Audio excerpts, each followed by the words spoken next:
Dan seperti janji tadi ya, janji Papi, kita bakal ngebahas toxic parents. Tapi sebelum itu, Papi mau sapa dulu. Ada Kak Francisca pagi hari ini di sini. Selamat pagi. Halo, iya selamat pagi Kak Oke, Baim. bagaimana kabarnya? Baik, luar biasa. Oke, pagi hari ini yang kita bahas ini adalah bahaya toxic parents. Ya, Ini mungkin teman-teman juga masih apa sih itu toxic parents? Apakah penyakit atau apa? Boleh dijelaskan dulu nih. oke, thank you. Jadi toxic gitu ya. Ya. Ini kalau buat teman-teman yang ngikutin dari streamingnya fanpage Facebook bisa dilihat gitu ya, di depan tuh ada akronimnya toxic gitu ya. T itu yang pertama adalah orang tua yang terlalu banyak. Maksudnya apa? Terlalu banyak memberikan bantuan ke anaknya gitu ya, sehingga anak tuh menjadi tidak mandiri dan lebih tergantung. Ya udahlah, aku nggak usah terlalu berusaha ngoyo gitu istilahnya ya. Toh aku juga bisa menyelesaikannya dengan bantuan orang tua. Atau mungkin terlalu banyak kasih sayang. Ini istilahnya orang tua gitu ya, kan Oke. aku sayang gitu. Tapi ternyata itu justru tidak memberikan anak kesempatan untuk bertindak secara mandiri. Misalkan dengan terlalu mengarahkan anak membuat keputusan-keputusan. Misalkan anak pengen makan wafer misalnya ya, jangan wafer yang coklat, pakai yang vanila aja. Tapi tidak dijelaskan alasannya kenapa. Berbeda dengan jangan coklat ya dek, karena kamu alergi. Nah itu kita bisa menyampaikannya seperti itu. Karena ada alasannya. Karena betul, dan alasannya untuk kebaikannya anak gitu ya. Bukan hanya semena-mena jangan yang itu, pakai yang ini aja. Atau apalagi alasannya karena mahal gitu ya. Jangan yang itu, yang merek itu mahal, pakai yang ini aja. Kita loh dek, udah uangnya juga udah terbatas dan bla bla bla, malah curhat gitu ya orang tua ke anaknya. Itu nanti bisa kita kaitkan sama yang K gitu ya, tentang keluh kesah gitu. Ketika orang tua tuh banyak banget berkeluh kesah, seolah-olah anak tuh jadi memandangnya, wah ini berarti cukup mengancam ya lingkungan. Hidup ini susah ya, saya harus berhemat, saya harus begini begitu. Yang di usia masih kecil kan dia masih belum bisa menangkap gitu ya, maksudnya seperti apa. Nah terus yang O itu yang olok-olok. Pernah nggak sih maksudnya parents itu mungkin pengen ngajak bercanda gitu ya. Nah tapi ternyata bercandanya itu yang sifatnya tuh malah dalam tanda kutip merampas harga dirinya anak. Jadi misalnya nih pas waktu ada kegiatan bersama dengan keluarga gitu ya. Oh pinter ya kalau si A. Oh kalau anakku ini ya tidak mungkin bisa lah, orang matematikanya aja dia dapat merah gitu. Jadi membandingkan dengan orang lain, dan sifatnya itu tadi menurunkan harga dirinya anak gitu ya. Tapi juga bukan berarti orang tua yang selalu mengagungkan anaknya itu juga baik-baik aja gitu ya. Itu juga bisa jadi toksik. Karena dengan harapan orang tua yang selalu memuji anak, apalagi kalau anaknya denger gitu ya, bisa jadi anaknya tuh kepedean. Oh ya ini loh, aku tuh selalu bagus, aku tuh selalu terbaik di mata orang tuaku. Yang belum tentu ketika dia di lingkungan sosial dengan teman-teman di sekolah mungkin ya, atau dengan guru, itu kan mungkin ada anak-anak yang lebih jago lagi dari dia, dan dia nggak pengen kalah gitu ya. Dan dia akan berusaha terus untuk bisa menyaingi teman-temannya biar jadi the best seperti itu. Jadi segala sesuatu yang berlebihan tuh memang jadinya kurang baik gitu Kak Mbak Im ya. Memang yang harus sesuai dengan porsinya seperti itu. Nah terus kemudian orang tua yang menuntut anak itu untuk sempurna gitu ya. Itu lagi-lagi beberapa orang tua mungkin juga akan membandingkan dengan diri orang tuanya dulu. Mama dulu lo bisa begini, bisa begitu, kamu kok gak nurun toh yo gitu ya. Jadi ada tuntutan-tuntutan yang buat anak itu sebenarnya jadi berat gitu ya, jadi beban pikirannya anak. Cuman apakah anak ini bakal menyampaikan ke orang tua atau tidak, itu tergantung dari komunikasi yang selama ini terjalin antara anak dengan orang tua. Akan lebih baik kalau memang anak itu merasa dia terbeban dengan harapan orang tua, dan dia bisa curhat gitu ya ke orang tuanya, sehingga orang tua juga tahu apa yang dirasakan anaknya dan bisa membuat tujuan yang lebih realistis untuk anaknya seperti itu. Nah kemudian I interogasi. Hmm. Nah, kalau misalkan anak habis pulang gitu ya, apalagi di musim seperti ini, itu anak baru masuk rumah, duduk, mungkin dia masih ambil nafas gitu ya, atau minum, udah ditanyain, kamu dari mana? Sama siapa?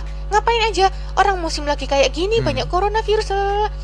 Wah, itu mungkin orang juga shock juga ya. Ini aku salah apa? Kok tiba-tiba udah dicecar seperti itu?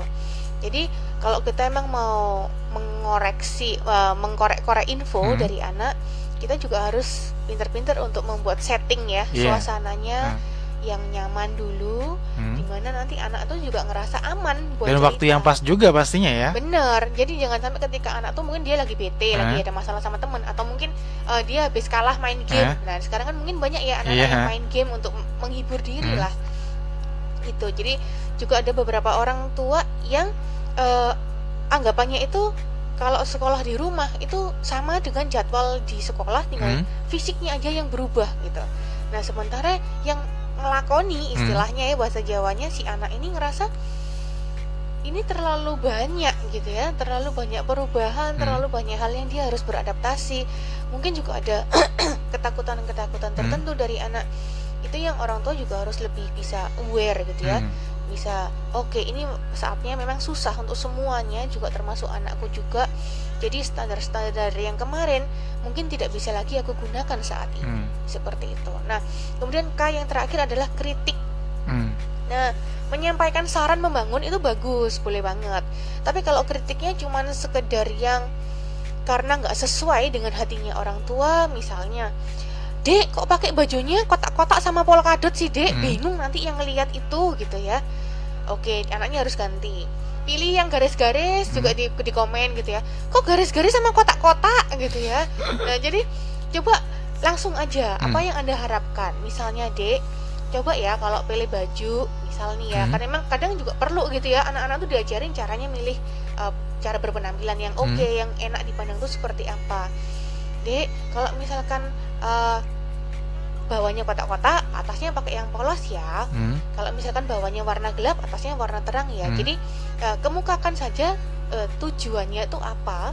Jadi tanpa perlu harus ada pembukaannya yang sifatnya tuh menjatuhkan anak gitu ya. Seperti itu. Oke. Ya, baik. Kalau itu tadi sinonim ya dari toxic sendiri ya. Kalau secara garis besar toxic ini apa berarti? Yes. Kalau kita rangkum dari semua itu adalah gimana orang tua itu yang semula maksud hati itu kan untuk memberikan perhatian ya ke anak-anak, bagaimana dia mengasuh anak-anak, yang ternyata justru memiliki akibat yang negatif ke perkembangan anak, sehingga anak nggak bisa berkembang secara optimal seperti itu. Dan kalau seperti itu, apa ini toxic parent ini kebiasaan yang diturunkan dari orang tua sebelumnya dan orang tua yang ngalamin akan nurunin sama anak-anaknya nih? Ya, memang ada juga Kak Baim ya fenomena yang seperti itu. Maka dari itu penting banget kita berusaha untuk memutus rantai ini. Kalau kita misalkan udah generasi yang ketiga gitu ya, yang mana dari nenek buyut ngelakuin itu ke orang tua kita, ke nenek kita, terus nenek kita ke orang tua kita ke kita. Kalau kita tetap mau melanjutkan itu ke anak kita, ya demikian seterusnya, itu akan jadi spiral terus yang tidak akan putus gitu. Tapi ketika kita di generasi yang saat ini sudah mulai sadar, oh iya ya, mungkin apa yang diturunkan oleh para pendahuluku dalam keluargaku ini terlalu kenceng, terlalu keras, terlalu menuntut. Oke, sekarang saatnya untuk berubah, untuk ambil action yang baru gitu ya, agar anak ini tidak mengalami hal yang sama seperti saya dahulu. Tapi anak ini bisa lebih happy, bisa lebih optimal berkembangnya, seperti itu. Oke, kalau ditarik mundur ke belakang lagi ini, mungkin kalau tadi salah satu penyebabnya tadi dari yang diturunkan. Kalau penyebab lainnya ini apa, Kak? Nah, bisa jadi juga karena ada trauma-trauma tertentu gitu ya yang dialami oleh orang tua, sehingga dia cemas sendiri. Jangan sampai anak itu juga mengalami hal serupa, gitu ya. Nah, misalnya zaman dahulu itu pengalaman orang tuanya itu pengen bisa ini itu, tapi tidak terakomodir oleh orang tuanya. kemudian dia pengen anaknya bisa sebebas-bebasnya gitu ya, mengeksplor semua minatnya dia. Jadi dikasih fasilitas les ini, les itu, mulai dari kesenian, mulai dari musik, sampai yang sifatnya sains, semuanya dia dileskan. Yang tanpa kompromi dengan anak. Apakah anak suka atau tidak? Jadi gambaran idealnya dia dahulu itu yang ditempelkan mentah-mentah ke anak. Yang sementara belum tentu anak itu juga mau menjalani hidup yang seperti itu. Nah, seperti itu juga ada sih contohnya. Sehingga apa yang nggak bisa didapatkan oleh orang tua pada zaman dahulu dia seusia anaknya, saat ini dia pengen ngasih semua tuh. Dia terapkan sama anaknya. Padahal belum tentu bahwa si anak itu suka gitu ya diperlakukan seperti itu. Jadi salah satu penyebabnya juga seperti itu ya. Dan biasanya orang-orang yang melakukan toxic parent ini mereka secara langsung sadar nggak sih? Enggak, karena kalau kita lihat secara teori itu seperti kayak gunung es gitu ya. Yang tampil kita yang ditampilkan ini itu cuman kecil aja. Sedangkan yang ada di bawah permukaan air itu yang luar biasa besar gitu ya. Kalau kita ingat di Titanic gitu kan, itu yang kelihatan cuman kecil, gunung esnya cuman segitu doang, kapal ini gede. Ternyata yang ada di bawahnya itu adalah bongkahan es yang sangat keras dan sangat besar. Dan ternyata itu yang istilah kami di bidang psikologi itu unconscious gitu ya. Area bawah sadar itu yang justru sangat mempengaruhi apa yang kita pikirkan, apa yang kita lakukan ke orang lain, termasuk ke anak kita juga. Seperti itu. Nah, kalau sudah seperti ini, tugas untuk mengingatkan ini siapa ini? Kalau orang tuanya sama-sama seperti ini, kalau ayah mungkin udah waktunya udah banyak di tempat kerja, pulang-pulang mungkin sudah sudah capek. Nah, ini tugas yang untuk mengingatkan bahwa wah, ini kayaknya harus ada yang dirubah ini. Ini siapa ini? Apakah anak-anak yang mereka yang mungkin udah dewasa yang harus speak up buat mengingatkan orang tuanya? Ketika anak mencapai usia tertentu itu bisa ya.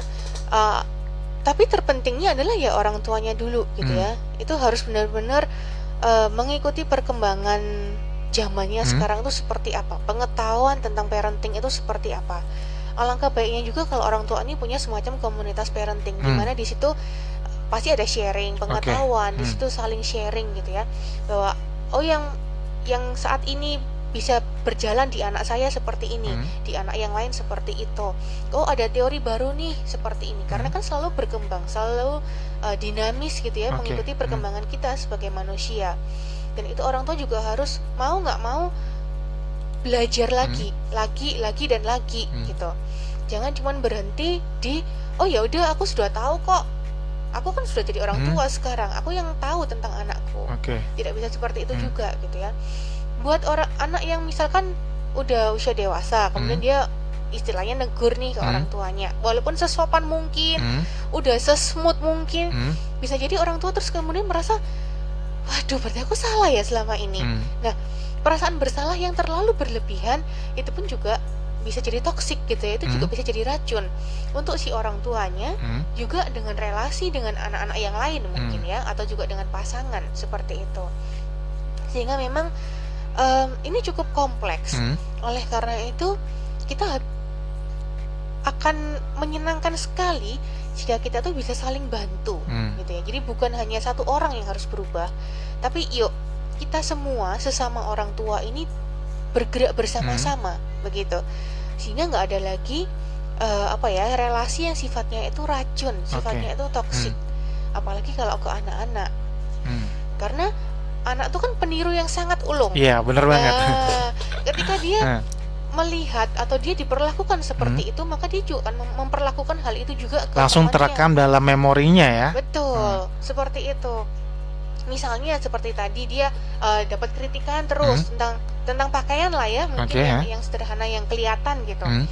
Terus dia main sama temennya, temennya bajunya kok gak matching gitu ya menurut dia. Dia aplikasikan lah ke temannya. Nah, dia kritik lah temennya. Terus temennya kan mungkin akan menjauhi dia, atau ya responnya akan berbeda juga gitu. Sehingga Dan anak ini mungkin bertanya-tanya, loh, Oke. kenapa kok aku Ah. dijauhin? Ah. Aku kan cuma bilang apa adanya gitu ya. Padahal seperti mamaku bilang orang kayak gitu tua. demi kebaikan aku lah. Nah, Maksudnya aku dia juga baik. pengen kebaikan buat Ah, temenku. iya. Nah, itu sementara kan di sosial mungkin Hmm?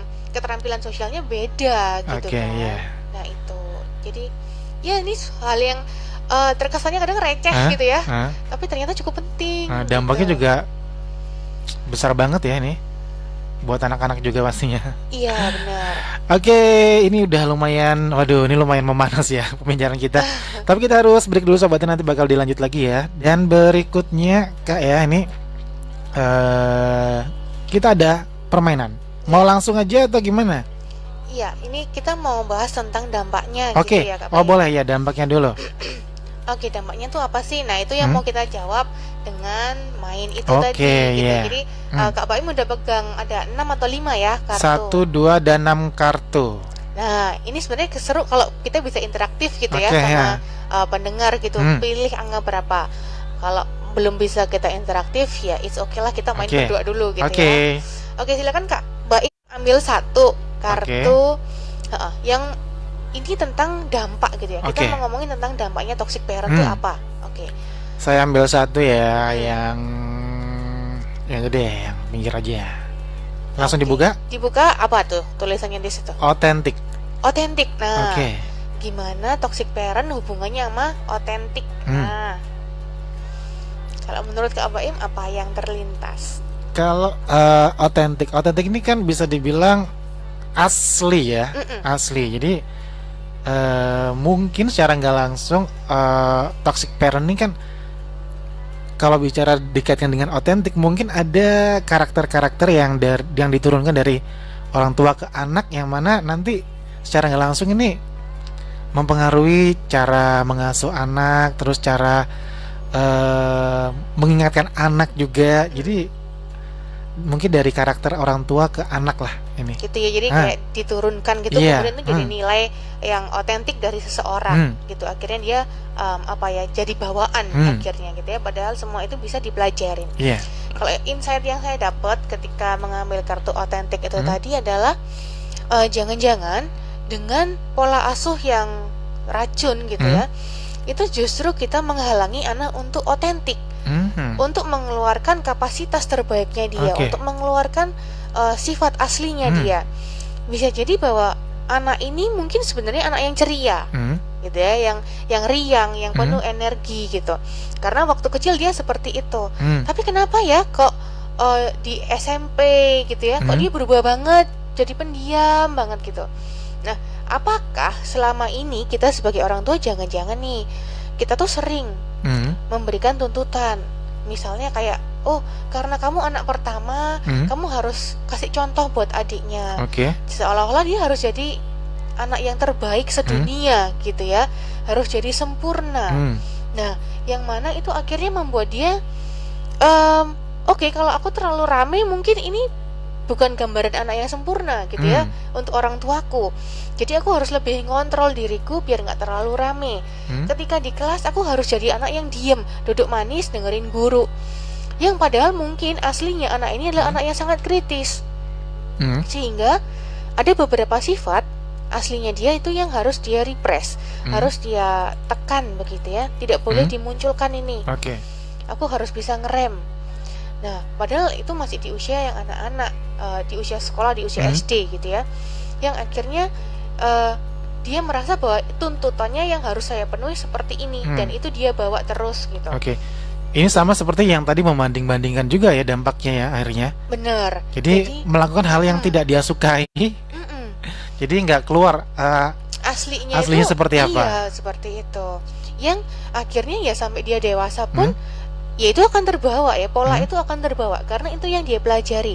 Yang mindsetnya adalah saya harus berperilaku seperti apa yang diharapkan oleh orang lain. Dan secara nggak langsung bisa dia terapkan nanti akhirnya ke anaknya juga. Iya, bisa banget gitu. Dan makanya mungkin juga ada ini ya, banyak banget kan orang yang ngerasa masih belum puas gitu sama hidupnya, atau ngerasa kayak di usia 30-an itu kok aku ngerasa kayak kehilangan arah ya. Aku hidup selama 30-35 tahun tapi apa yang sudah aku capai? Kok nggak ada? Nah, apakah dia betul-betul menjalani hidup yang dia inginkan, atau dia sebenarnya menjalani hidup yang selama ini didikte oleh orang tuanya, oleh lingkungannya gitu ya, tentang apa sih yang bagus, apa sih yang enggak, dan dia benar-benar itu semua ditelan mentah-mentah gitu ya. Bukannya untuk diproses dulu, oke, mana yang cocok buat saya, mana yang tidak, seperti itu. Jadi efeknya itu juga bisa untuk sampai mengikis gitu ya sifat aslinya seseorang tuh yang seperti apa. Gitu, Kak Bayu. Oke, ini Kak ada yang masuk ya di WhatsApp dari Dinda di Bangsa. Apakah orang tua yang overprotective ini juga termasuk dalam kategori toxic parent, Kak? Oke, ini overprotective-nya yang seperti apa gitu ya? Mungkin kita bisa bahas lebih lanjut juga. Apakah yang jangan main air di situ kotor, jangan pegang-pegang lumpur, banyak cacing gitu ya? Atau sampai yang seperti apa? Karena ya itu semakin tingkat protektifnya semakin tinggi, ya anak bakalan takut gitu ya. Atau orang tuanya itu memang punya gangguan ini, OCD, obsessive compulsive disorder. Jadi yang dikit-dikit bersih-bersih, dikit-dikit bersih-bersih. Lihat yang gak rapi, ada yang menceng dikit, langsung panik gitu, harus rapi lagi. Betul, semua harus benar-benar kembali rapi di tempatnya semula. Ya memang kalau ini di porsi yang normal ini bagus banget. Tapi ketika itu berlebihan, maka itu jadi suatu yang kita anggap sebagai kelemahan gitu ya. Nah, jadi pernah juga ada yang orang tua itu sangat bersiap. Ketika anak ini mungkin dia lari-lari mau main ke playground, lihat anak-anak lain, dia tidak boleh karena playground itu kotor. Kita nggak tahu siapa yang udah masuk ke playground, mereka dari mana. Ya kalau dipikir, ya iya sih. Cuman kalau saya sih, kalau anakku happy dan tidak sampai sakit, ya it's okay lah ya main di playground. Tapi ada beberapa yang no, itu kotor, banyak kuman. Ini sebelum masa pandemi ya. Kalau sekarang mungkin kita harus berhati-hati sekali gitu. Nah, akhirnya si anak itu sangat ketakutan ketika dia harus berjumpa dengan orang lain. Jadi buru-buru, biasa kan kalau ada kumpul-kumpul sama teman itu kan, ayo salam sama tante gitu kan. Anak ini udah mengkeret duluan dah, udah takut. Ya karena selama ini yang ditekankan adalah lingkungan luar itu kotor, itu berbahaya buat kamu. Jangan sembarangan sama orang, itu berbahaya.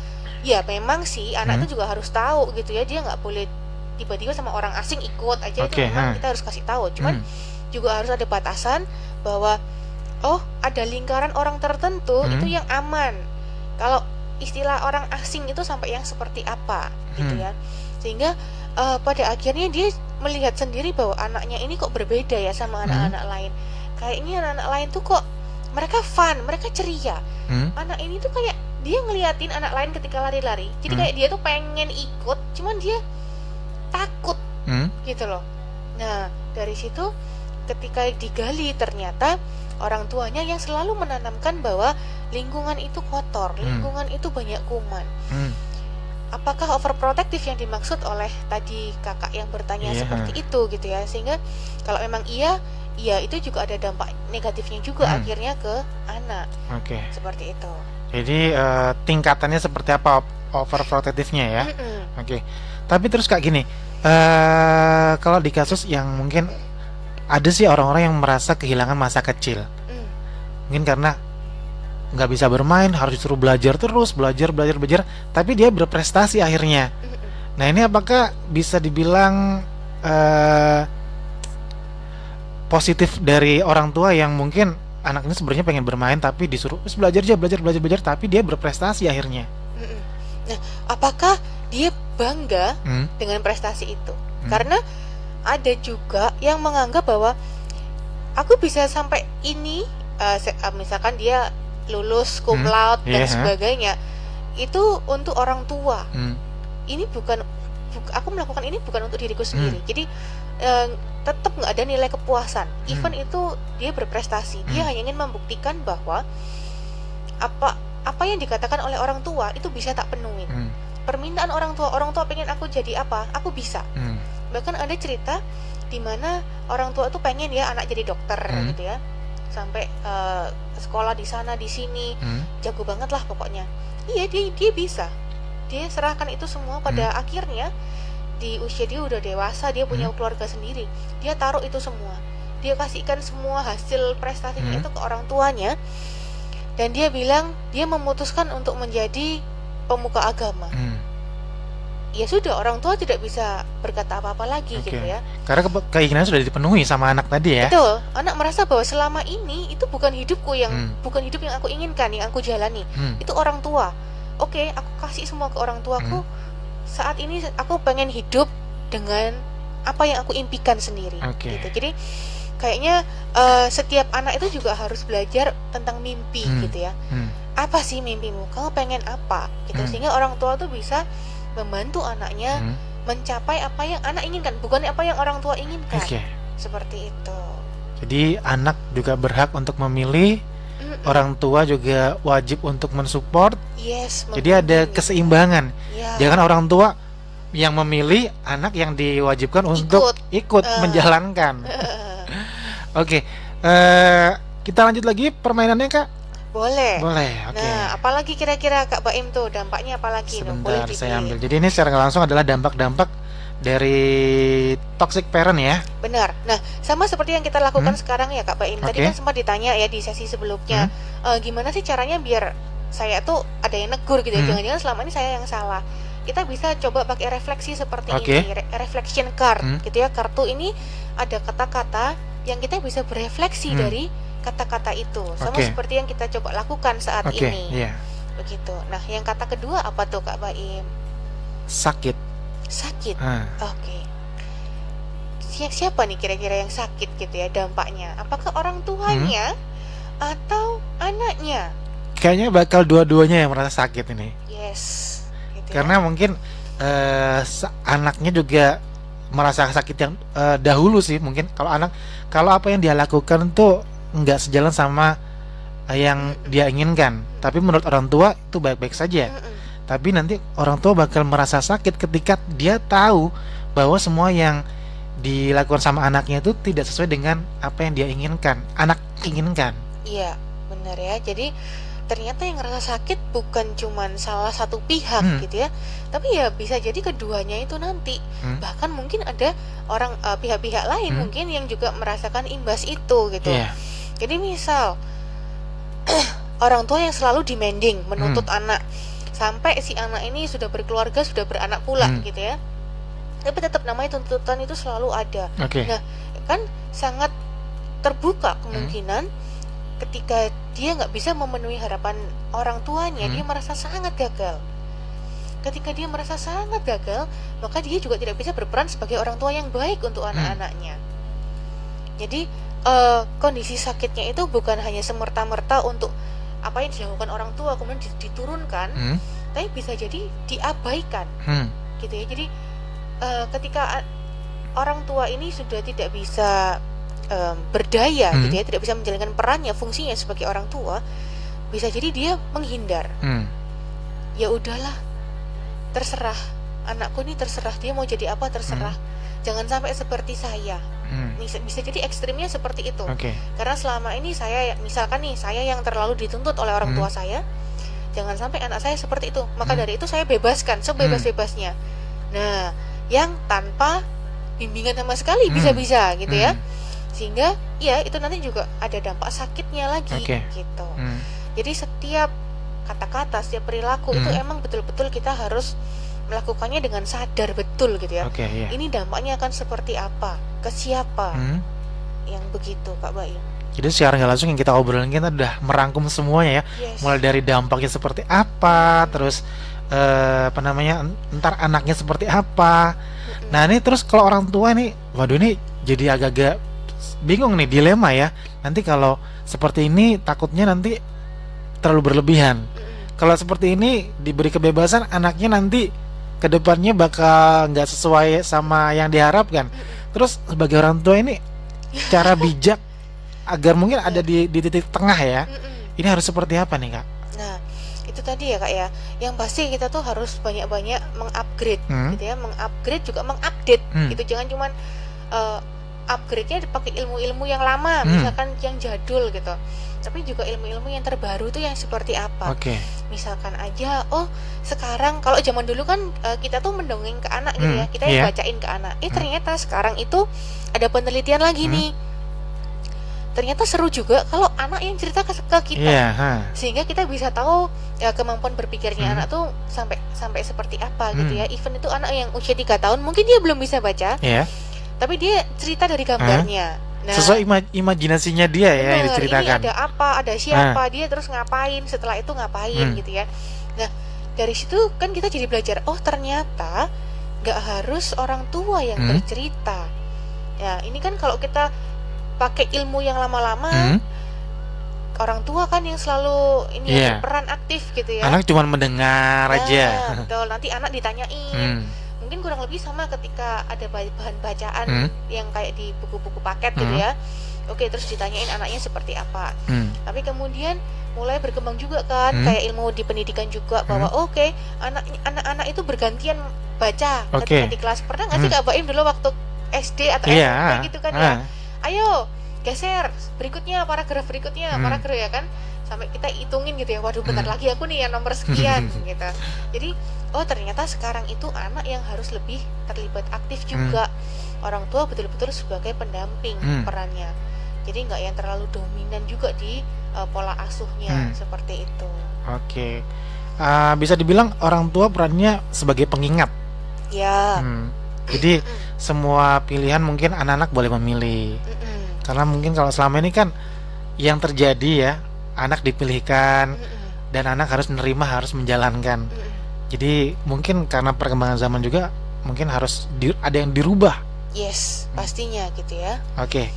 Terus ini apa, lanjut lagi atau kita gimana ini? Karena di depan sana juga saya lihat itu banyak card juga. Oke. Kita satu lagi aja deh dari Kak Baim. Nah, tentang dampaknya tuh. Oke. Saya ambil yang ini, kesulitan. Aduh, cocok ya kayaknya ya. Iya. Dari dengernya aja udah wah ini udah pas banget nih kayaknya nih. Kesulitan yang menjadi insight saya pasti adalah ketika itu ada kondisi yang kurang nyaman dari anak dan orang tua. Ini pasti ada kesulitan untuk komunikasi gitu ya, akan ada jurang seperti itu. Kalau insight yang Kak Baim tangkap apa tuh Kak Baim? Kalau sudah nanti timbul satu masalah, bakal sulit nanti menemukan titik terangnya seperti apa, karena masing-masing punya argumen sendiri-sendiri. Jadi nanti akan berdampak juga pada kesulitan-kesulitan lainnya. Betul. Salah satunya komunikasi tadi, terus mungkin jadi sulit untuk biasanya dia terbuka, akhirnya nggak cerita deh gitu. Bener, apalagi kalau misalkan ketemu orang tuanya tuh yang suka ngungkit-ngungkit gitu ya. Dulu mama udah mengandung 9 bulan dan bla bla bla, betapa susahnya begini begitu, sehingga kayaknya anak tuh harus bayar budi gitu ya ke orang tua. Wah itu juga aduh, kayaknya kalau nggak bisa membanggakan orang tua tuh kayak aduh aku gagal banget, aku anak paling buruk sedunia gitu kan. Makanya merasa bersalah gitu ya. Sehingga dia juga sulit ya untuk bangkit lagi, untuk gimana sih harusnya gitu. Bener banget. Oke, ini kita break lagi ya, nggak kerasa dia. Aduh, bener-bener obrolannya ini seru banget untuk pagi hari ini ya. Oke, di sesi terakhir Sobat Area nih, tadi udah panjang banget kita bicara tentang toxic parent ya. Nah, ini segala sesuatu pasti ada dampak. Dampak negatifnya juga pasti ada ya. Nah, dari toxic parent sendiri ini dampak negatifnya seperti apa, Kak? Nah, seperti itu tadi ya, jadi akan sangat berpengaruh sekali ke belief systemnya si anak gitu ya. Kalau kita udah bilang masalah belief, masalah keyakinan, maka itu yang akan itu kayak program gitu kan ya. Jadi nanti semua yang akan dia lakukan, akan dia katakan, akan dia pikirkan, itu akan mengarah sesuai dengan beliefnya dia. Apakah dia akan merasa seperti orang yang gagal? Apakah dia merasa seperti orang yang harus selalu aman dan bersih gitu ya? Ketika itu semua terlalu berlebihan, pasti hasilnya juga tidak bisa optimal untuk perkembangan seseorang. Seperti itu. Terus untuk keluarga yang mungkin punya lebih dari satu anak, apakah nanti bisa memicu pertengkaran dari anak-anak satu dengan anak yang lain, Kak? Ketika orang tua sudah mungkin secara nggak langsung nggak ngerasa dia melakukan toxic parent ini. melakukan semacam kayak perbandingan Iya, gitu ha. kali ya. Nah, bisa jadi kalau misalkan anak pertama itu yang dituntut selalu sempurna, maka si adik ini juga ingin memenuhi harapan orang tua, bahkan mungkin tidak dikatakan ke si anak yang kedua gitu ya, tapi dia sendiri yang memicu persaingan dengan si kakaknya gitu, bahwa oke, kakakku bisa sampai prestasinya sampai tingkat seperti itu, berarti saya pun juga harus bisa menyamai beliau, yang sementara mungkin secara kemampuan kapasitasnya berbeda si adik dengan si kakak ini. Iya, hal itu juga bisa jadi terjadi gitu ya, sehingga si adik ini merasa sangat keras dengan dirinya. Dia juga berusaha memacu, mencambuk dirinya sendiri gitu ya, dan ini tidak akan pernah berhenti sampai nanti dia dewasa. Itu nanti mungkin ada bahasan tertentu Kak tentang sibling rivalry. Itu kalau kami di psikologi ya bilangnya tentang kecemburuan antar saudara seperti itu. Tapi kalau untuk anak-anak yang merasa fine-fine saja orang tuanya, wah kamu harus seperti ini, oke jalani. Kamu belajar ya, les ya, bla bla bla bla dan sebagainya, oke dijalani. Apakah itu juga orang tuanya terkategori melakukan toxic gitu parenting ya? Oke. Kita harus benar-benar lihat dari kondisi anaknya gitu ya, apakah benar-benar anaknya itu enjoy. Kalau emang si anak enjoy, ya it's okay. So itu bukan racun gitu ya, itu adalah upaya untuk mengarahkan anak, untuk membimbing anak, itu sesuatu upaya yang positif, usaha dari orang tua. Tapi ketika anak sudah merasa nggak nyaman atau mungkin dia mulai gampang sakit, itu jadi tanda-tanda nih buat orang tua. Oh, harus ada perubahan yang harus saya lakukan. Nah, perubahannya seperti apa ya? Seperti itu. Jadi tidak berarti juga bahwa toxic parent nih orang tuanya harus yang jahat, galak gitu, enggak ya. Mungkin ya biasa, mungkin bisa jadi ya baik-baik saja, fine-fine aja, dari luar sih fine-fine aja gitu. Tapi bisa jadi ketika dia ngomong, nadanya mungkin lembut ya, tapi tajam gitu ya. Jadi balik lagi ya, orang tua satu dengan orang tua yang lain berbeda-beda. Jadi yang dilakukan sama orang tua satu ini mungkin bisa jadi ini adalah toksik, tapi sama melakukan hal yang sama, tapi buat orang lain yang satunya lagi ini biasa-biasa aja, baik, justru baik buat anaknya. Betul. Dan yang terakhir ini Kak, ini pesan-pesan ini buat orang tua. Jadi kalau untuk pola asuh ini emang nggak ada matinya gitu ya, bahasanya seperti itu. Yang penting adalah pertama itu tentang koneksi. Jadi connection, not correction ya. Jadi koneksi, bukan mengkoreksi ataupun mengkritik apa-apa yang salah. Ada baiknya juga ketika anak itu berhasil juga berilah pujian. Nah, tentang pujian ini nanti kita bisa bahas juga lebih dalam lagi, secara lebih detail mungkin di pertemuan berikutnya juga gitu Kak Im ya.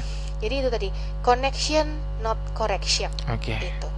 Dan jangan malu untuk bertanya sama anak maunya apa sih anak ini ya. Betul. Jadi seperti itu. Selalu upgrade gitu ya, upgrade diri, terus kemudian juga mengajak partner untuk juga terlibat aktif dalam pengasuhan anak gitu, sehingga ini memang kita ciptakan lingkungan yang positif untuk anak-anak seperti itu. Oke, sobat, nggak kerasa 1 jam loh ya. Terima kasih Kak Francisca untuk waktunya pagi hari ini. Dan buat sobatnya juga terima kasih banget udah nyimak, udah tadi ada yang masuk juga bertanya, dan terima kasih sekali lagi buat Kak Francisca pagi hari ini waktunya. Kak Im. Cuma satu kalau kata yang saya pilih saat ini lah, jadilah gitu ya. Just be you. Udah itu aja. Jadilah diri kamu sendiri ya. Terima kasih dari studio 94 Keranggan 5 nomor 52 Mojokerto, Mbak Baskara. Wassalamualaikum warahmatullahi wabarakatuh. See you and bye-bye. Jangan lupa di rumah aja, jaga kesehatan dan juga jaga kebersihan.